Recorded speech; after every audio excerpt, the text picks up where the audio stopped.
Olha, galera, eu vou mostrar aqui como foi que eu fiz a solução para o desafio do dia 1 do Advent of Code de 2023 em C. Vou explicar as minhas versões para a parte 1 e para a parte 2, como foi meu raciocínio e ver se vocês se interessam. Aqui está o desafio da parte 1, né? Esse aqui é a minha página, então já está resolvido para a parte 1 e para a parte 2. Já está aparecendo aqui o resultado, né? Mas, basicamente, né, na parte 1, ele pede para tu encontrar os valores de calibração de uma máquina, né? E esses valores de calibração eles estão num arquivo de input, né? Texto puro, é, em que a calibração tem o primeiro dígito e o último. A calibração, né? É feita a partir do primeiro dígito e o último dígito do que está na linha, em cada linha do arquivo. Então, por exemplo, ele mostra esse input aqui. Para esse input, os valores de calibração são 12, aqui na primeira linha o 1 e o 2, 38, aqui o 3 e o 8, 15, porque o 1 aqui e 5 bem aqui no final, primeiro e último dígitos, e 77, porque aqui só tem o 7, então o 7 vai contar como primeiro e último. E aí somar o total desses valores, né? Que a soma do total é o valor de calibração. Na realidade, é a soma de todos os valores de calibração. E aí, para o meu input, esse é o total.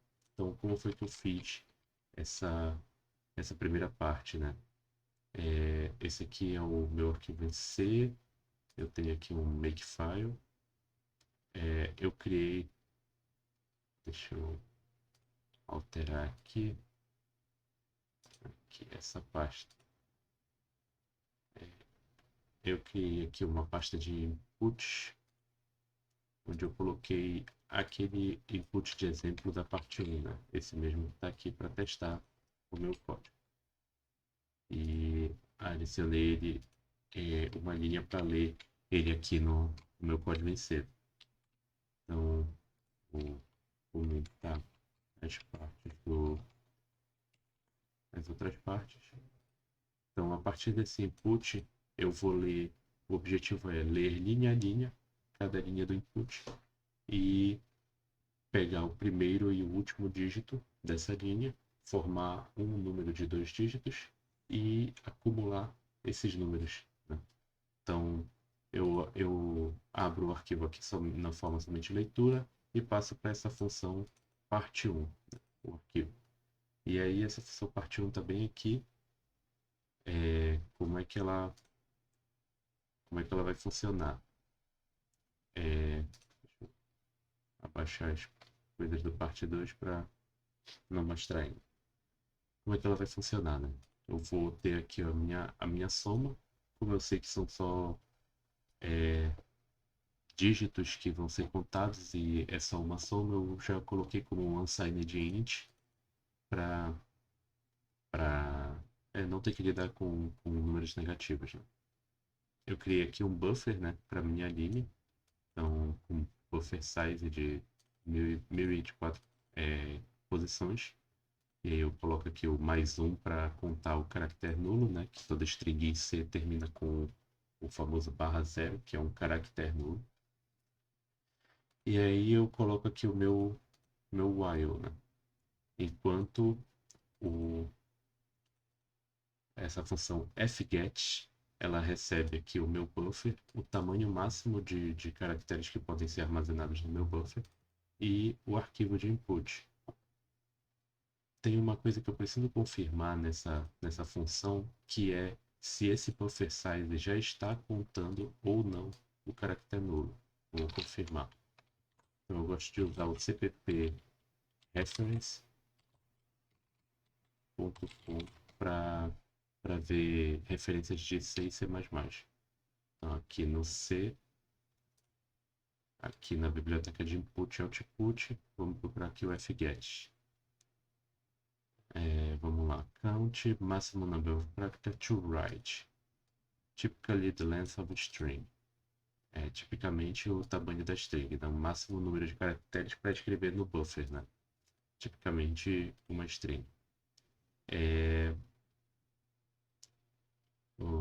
tipicamente o tamanho da string. O tamanho da string a gente consegue pegar com uma outra função, que é aqui do string library, no terminated byte string, strlen. E,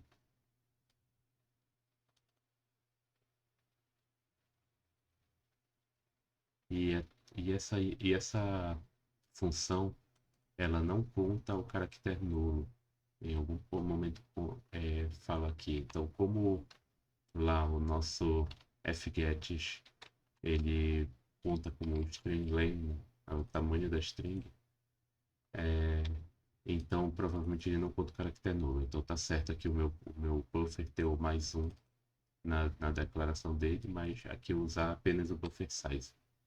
E aí, se essa leitura for sucesso, for feita com sucesso, ele vai retornar o ponteiro pro line. Então aqui eu tô, se não se der erro ou qualquer outra coisa, ele vai retornar nulo. Então aqui eu estou colocando logo diferente de zero, né, que null é um ponteiro zero, né, para o endereço zero.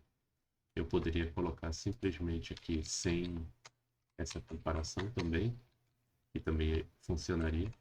E o fget também já tem o comportamento de verificar o fim do arquivo. Então, se tiver no end of file, né, no EOF, ele vai retornar um ponteiro nulo também. Então, essa comparação aqui. Então, enquanto ele não retornar o ponteiro nulo, ou não ser o final do arquivo, eu vou guardar aqui o primeiro e o último caractere.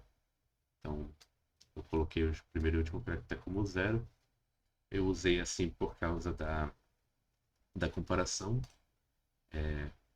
E aí eu vou fazer a iteração entre os caracteres da linha, né? Para essa iteração eu usei um ponteiro, esse ponteiro C, que começa no primeiro caractere da linha, e enquanto ele não for o caractere nulo, né? Lembrando que o caractere nulo ele tem o valor zero, né, inteiro, e todo booleano no C funciona como um número inteiro, onde zero significa false e qualquer número diferente de zero significa true. Então aqui eu estou só verificando se terminou no caractere nulo. Eu poderia colocar aqui enquanto diferente de zero ou enquanto diferente de barra zero, que é o caractere nulo. Para escrever menos código eu posso colocar assim, aí depende de se a gente quer mais expressividade ou não na implementação. E andando um caractere por vez no ponteiro. E aí, se esse caractere for um dígito, eu vou substituir os valores de first e de last. E daí, por isso que eu usei char aqui, né? Porque aí o first, ele enquanto ele for zero, né? False, aqui, eu posso atribuir ele. Então, o primeiro caractere, primeiro dígito que ele encontrar, ele vai atribuir o first aqui, mas aí o first não vai ser mais zero, né? Porque os dígitos não têm mais valor zero, e aí ele nunca mais vai entrar nesse if, e o first nunca mais vai ser substituído. Enquanto isso, o last pode ser substituído sempre. E aí, quando eu terminar de iterar sobre todos os caracteres da linha, eu acumulo aqui no sum, fazendo uma operação aqui. O first menos zero, o last menos zero, ele é uma conversão. Então, o que eu estou fazendo é pegando o valor inteiro do caractere zero, né, que está na tabela ASCII, que se a gente for aqui na tabela ASCII, o caractere zero tem o valor decimal 48, né, decimal é o valor 48. Então, basicamente, estou dizendo aqui first menos 48 e last menos 48, que aí vai dar zero, né? Se vocês forem ver na tabela ASCII, os números eles estão em sequência, né? 0 é 48, 1 é 49, 2 é 50, 51 e até o 57, que é o 9. Os dígitos estão em sequência. Então, se eu fizer essa operação aqui, eu vou ter o caractere como dígito aqui, menos o zero vai me retornar o valor desse dígito. Aí o first eu multiplico por 10 para ser o primeiro dígito e o last eu não multiplico por nada para ser o segundo dígito. E vou acumulando no sum. Ao final disso eu imprimo o resultado. Então, vamos tentar rodar aqui.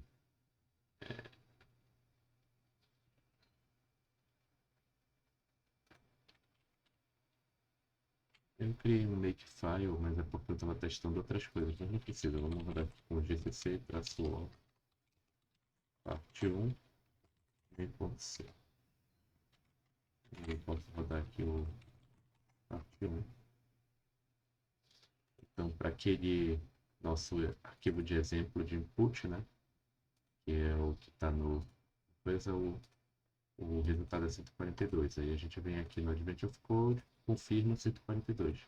E a gente pode vir aqui rodar para o nosso input real.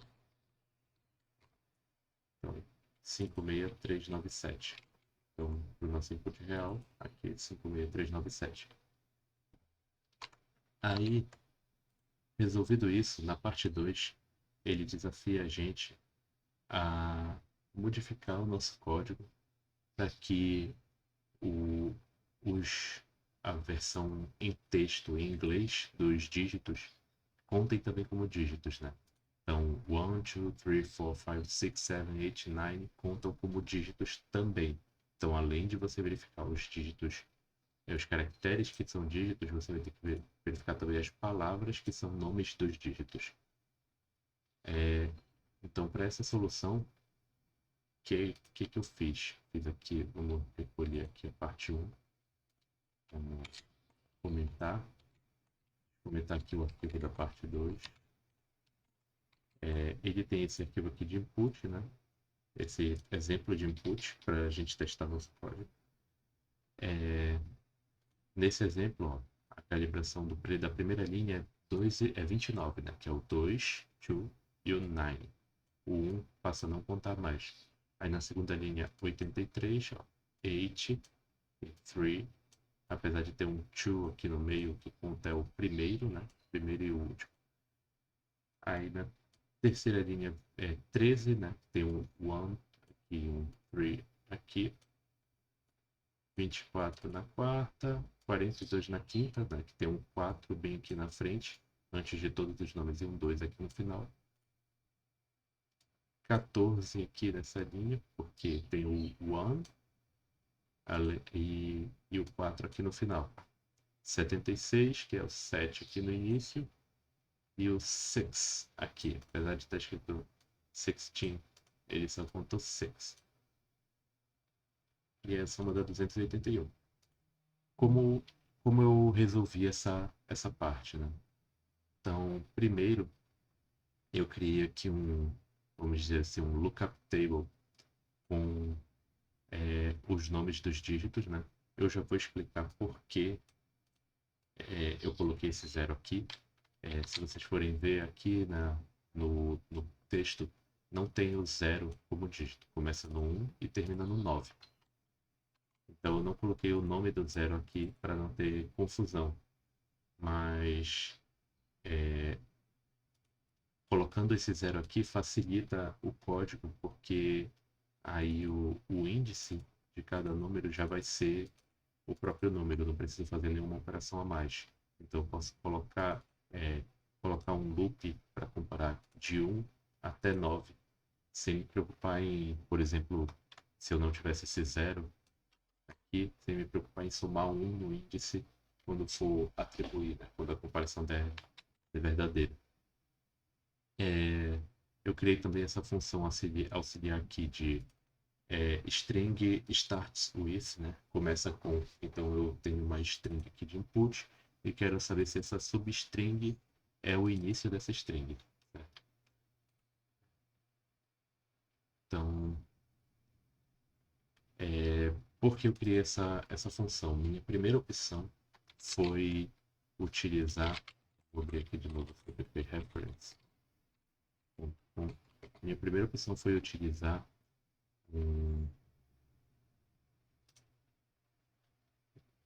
uma função de comparação de strings, né? De busca de substring.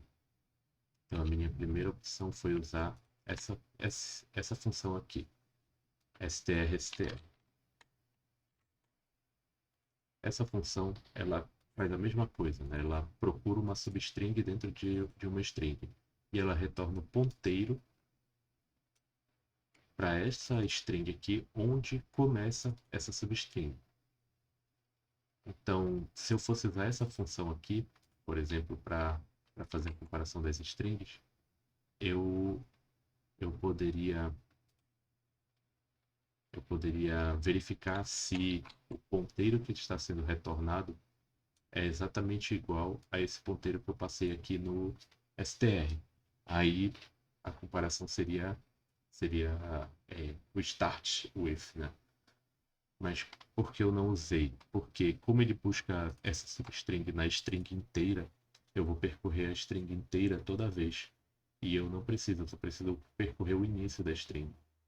Então, se o primeiro caractere dessa string já não bater com o primeiro caractere dessa substring, eu já posso parar meu processamento o código vai rodar mais rápido. Então, a parte 2 começa exatamente igual à parte 1, né? Eu tenho aqui a soma, o meu buffer, o meu fget, lendo uma linha do arquivo para o meu buffer. Aqui eu já não coloquei, como aqui na parte 1 eu coloquei o diferente de zero. Aqui eu já não coloquei, na parte 2 eu não coloquei o diferente de zero. Os meus dois caracteres, né? E o meu loop usando o meu ponteiro, né? O meu loop por cada caractere usando o meu ponteiro. E aí eu tenho a mesma comparação. Se for um dígito, eu substituo aqui o first, o last, e eu dou um continue. Por que eu dou um continue? Porque eu não quero executar o resto. Eu já sei que esse caractere aqui é um dígito. Então eu vou para o próximo para continuar minha busca. Mas se ele não for um dígito, aí eu vou começar a comparação com o meu lookup table lá, com meu array dos nomes dos dígitos, né? Então, eu começo aqui, aquilo que eu falei, né? Eu começo aqui no índice 1, termino no índice 9 e uso a função de comparação.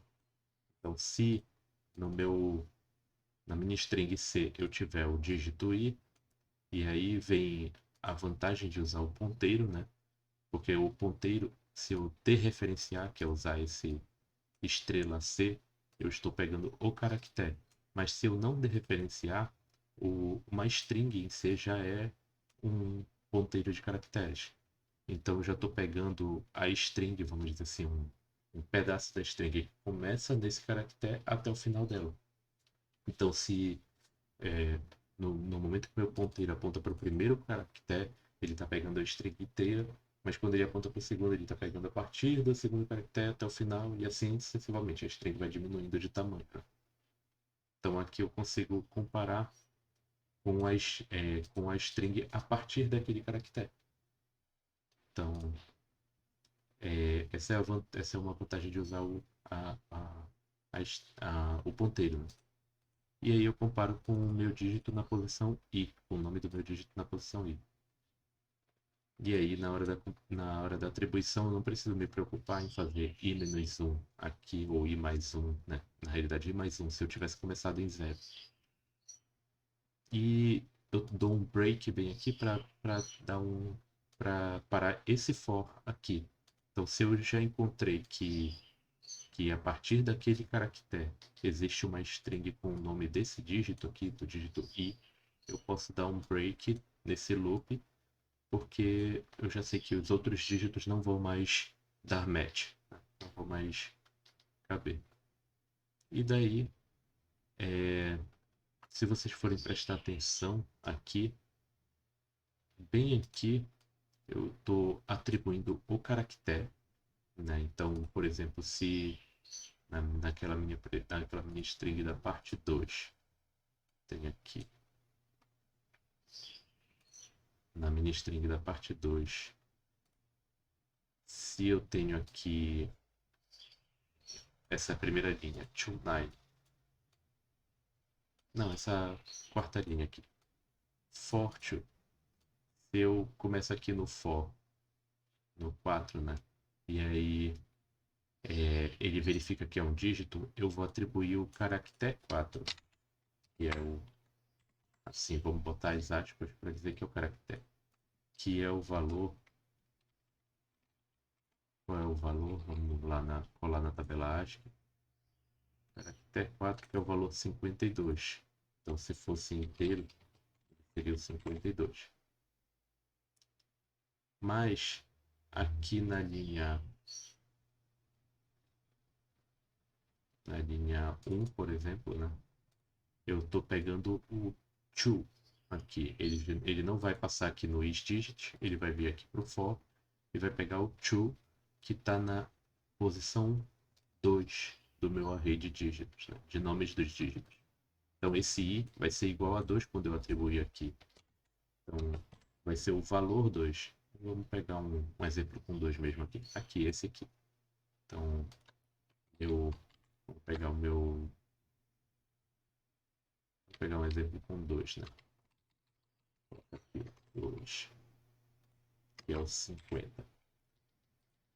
Então, na hora que eu fizer a acumulação aqui na minha soma, eu preciso fazer com que os dois valores fossem iguais. A minha primeira solução era vir bem aqui e somar no meu i o caractere 1. Por quê? Porque aí o meu i ele ia andar até na realidade é o caractere 0. Somar no meu i o caractere 0, porque aí ele ia andar na tabela ASCII até o valor dos dígitos. Então, começando, se o meu i fosse 0, ele ia chegar no dígito 0, mas não tem o dígito 0 aqui. Então, sendo 1, ele vai chegar no dígito 1, 2, dígito 2, etc. Só que, fazendo isso daqui, eu teria que subtrair o 0 aqui também, né? Como eu fiz aqui na parte 1. Então, eu subtraí o 0 aqui também, para desfazer esse código. Então, achei que eu poderia economizar algumas operações, tirando isso e me aproveitando de como a tabela ASCII funciona, né? Então, se a gente for aqui na tabela ASCII, existe um padrão, não à toa, foi proposital para os dígitos. Se vocês forem ver aqui, o 0 tem os 4 últimos bits, né? 0. O 1, os 4 últimos bits, 1. O 2, aqui os 4 últimos bits, 2, 3, 4, 5. Se vocês forem ver, esses 4 últimos bits são selados de valores os valores dos dígitos, né? Até o 9 aqui, que é o 1001, que é exatamente 9. Fica mais fácil de visualizar isso aqui no hexadecimal. Então, 0, 1, 2, 3, 4, 5, 6, 7, 8, 9 no hexadecimal. O último dígito aqui. É exatamente isso. E então, eu posso reduzir os dígitos aos seus valores simplesmente aplicando uma máscara em cima desse padrão aqui, dos 4 primeiros dígitos, que é exatamente o que a função isDigit, que essa função isDigit faz.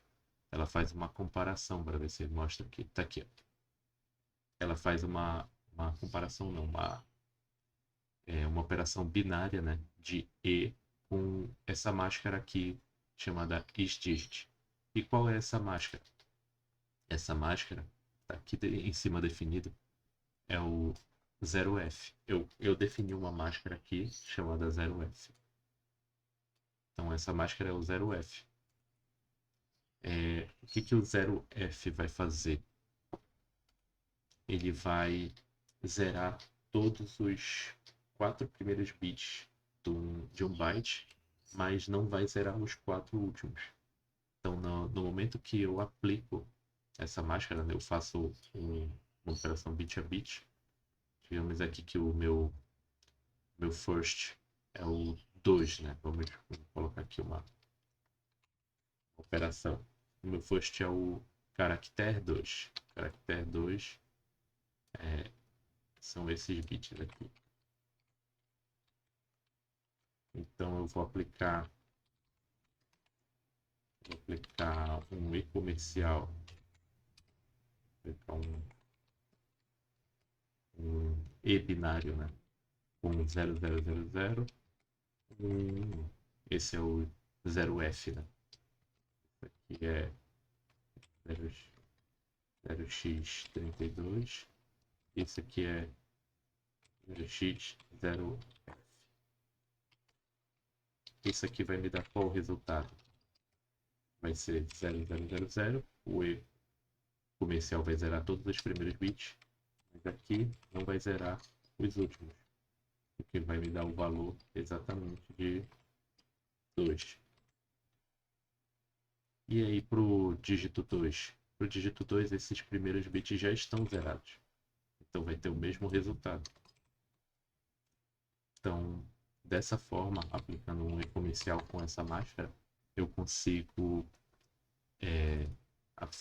reduzir o número de operações e fazer com que tanto o caractere do dígito quanto o próprio valor do dígito tenham o mesmo resultado nessa operação.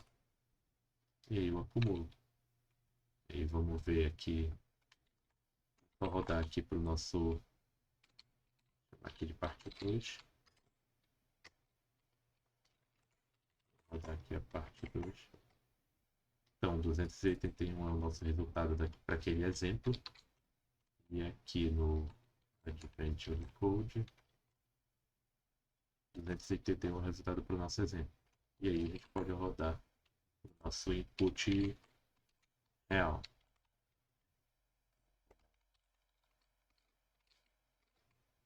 Cinco cinco sete zero um. E aí, vamos lá. 55701. Então, nossa solução tá correta. Então, alguns pontos a mais, né? Eu acho que é isso. Deixa eu ver. Tem alguma outra condição?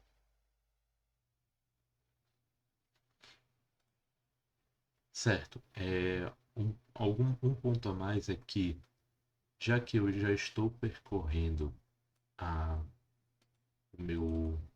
a minha string de frente para trás, preenchendo o first e last, né? O primeiro e o último caracteres, eu preciso percorrer até o fim dessa string para preencher o último, né?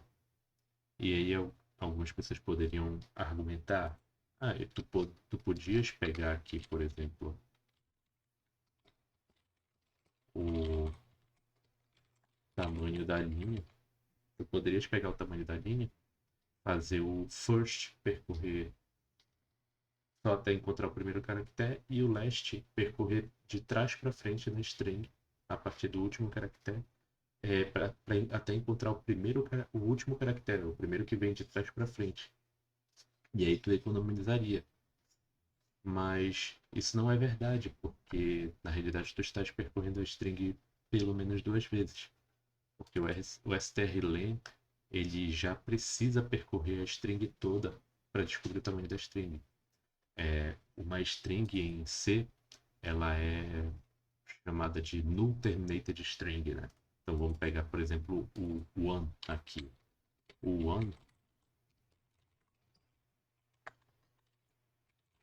vamos chamar aqui de one. O one, ele vai ser representado no C como os caracteres O, N, E e o /0, caractere nulo. Isso é uma string no C. Ela não tem dentro da sua estrutura a informação do seu tamanho. Se ela tivesse, essa informação já teria sido computada, né? Já teria sido calculada pela linguagem, e aí eu poderia utilizar isso para não ter retrabalho. Né? Mas como ela não é, qualquer tentativa de calcular essa informação já vai percorrer a string inteira uma vez, pelo menos. E aí no for eu percorreria mais uma vez. Com essa, com essa abordagem de não usar o string len, percorrer só do início ao fim e preencher o last exatamente com o último, eu já estou percorrendo a string só uma vez, né? A despeito de que na comparação eu vou precisar percorrer mais um pouco, mas eu já estou percorrendo a string inteira só uma vez. É a mesma situação do porquê eu não uso str. O string ele vai me retornar aqui um ponteiro para o início dessa substring aqui nessa string. Então, por exemplo, vamos pegar aqui um exemplo da parte 2 aqui, APC.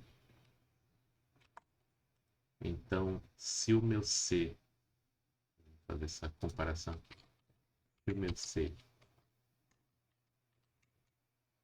for a string, essa string aqui, e o meu digit for a string one, o que vai acontecer? Ele vai me retornar um ponteiro que aponta para cá. Então, o meu ponteiro retornado vai apontar nessa posição aqui. E o que eu quero saber aqui na realidade? Como eu já estou andando com C na string, né? Eu não quero saber se a minha string vai aparecer no meio. Eu quero saber se esse ponteiro que vai ser retornado vai ser exatamente igual ao meu C. Ou seja, se essa substring está no início da string. E aí o que eu tenho aqui? Eu tenho um desperdício de computação. Por quê? Porque esse string ele vai percorrer a string inteira a partir, né, desse C, a string inteira para saber se esse substring está no meio. E eu só preciso saber se está no início. Então, removendo isso daqui e usando a função que eu implementei de startWith, ele vai percorrer só o caminho necessário. Vamos explicar aqui o startWith, né? Como é que ele percorre só o caminho necessário? Ele vai receber o início da string aqui e a substring que eu quero verificar. E ele vai percorrer do primeiro caractere até o último dessa substring. Então, aqui, lembra, aquela comparação. Se é diferente do caractere nulo. E tem o valor 0, e, portanto, o valor 0 já é false. Então, portanto, aqui, esse daqui significa enquanto true, né? Enquanto isso aqui for true.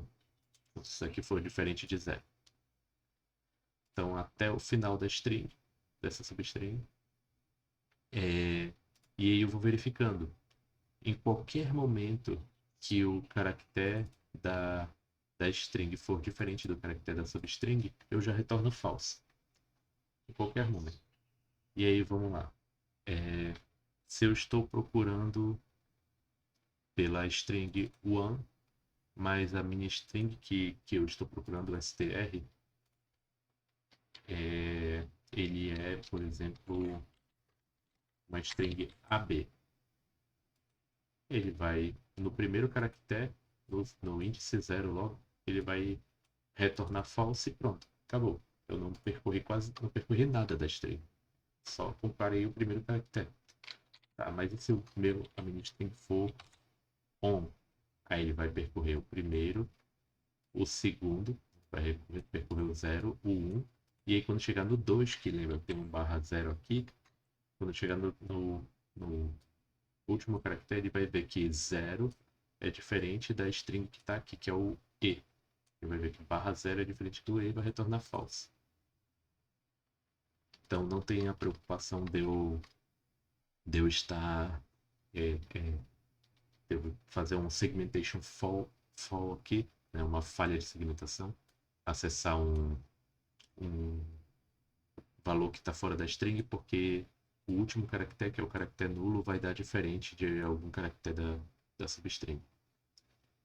E ele nunca vai comparar o caractere nulo da substring. Então, se a minha string de entrada for one,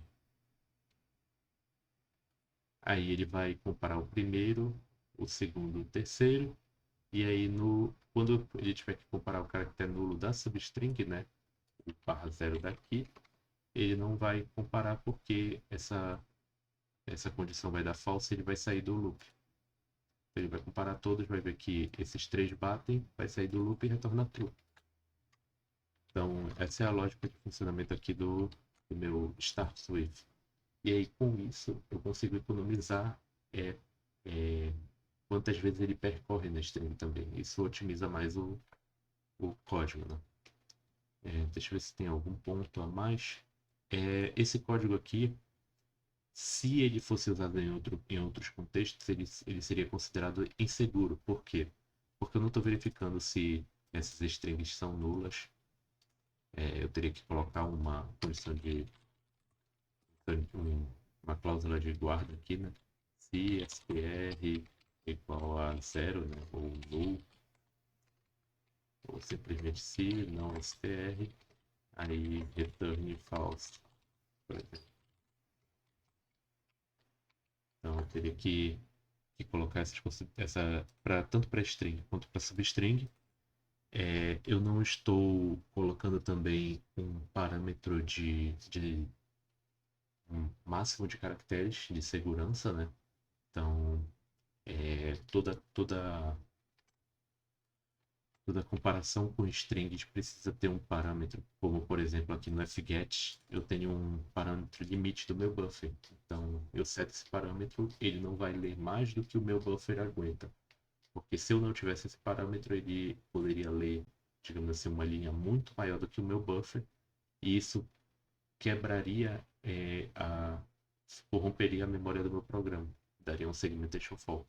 Então toda operação com string precisa desse parâmetro aqui de limite de caracteres, né? Eu teria que colocar aqui um size t max char, por exemplo. E aqui colocar aqui ou e menor max char.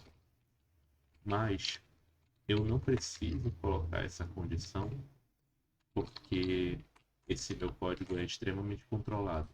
Primeiro, eu já sei que vem aqui na minha substring vai ser sempre meus dígitos. Então, eu só vou colocar os dígitos aqui na substring. Então, como eu construí esse array de dígitos que vão para essa substring, eu sei que todos eles têm o null terminator aqui. Eles não são gigantescos ou infinitos. Segundo, eu já sei que essa string ela vem de um slice, né, de um pedaço da minha linha, que a minha linha já foi capturada usando um buffer. E o fget já adiciona o /0 no final do buffer. Então, como esse é um ambiente extremamente controlado, não tem problema eu fazer isso aqui. Mas se essa função fosse utilizada, por exemplo, num projeto maior por outros módulos, né, e uma vez que tu define uma função assim útil dessa forma, e ela vai ser utilizada por outros módulos, eu teria que colocar essas cláusulas de guarda, porque senão isso seria um problema de segurança do meu código. Bom, eu acho que é isso e valeu.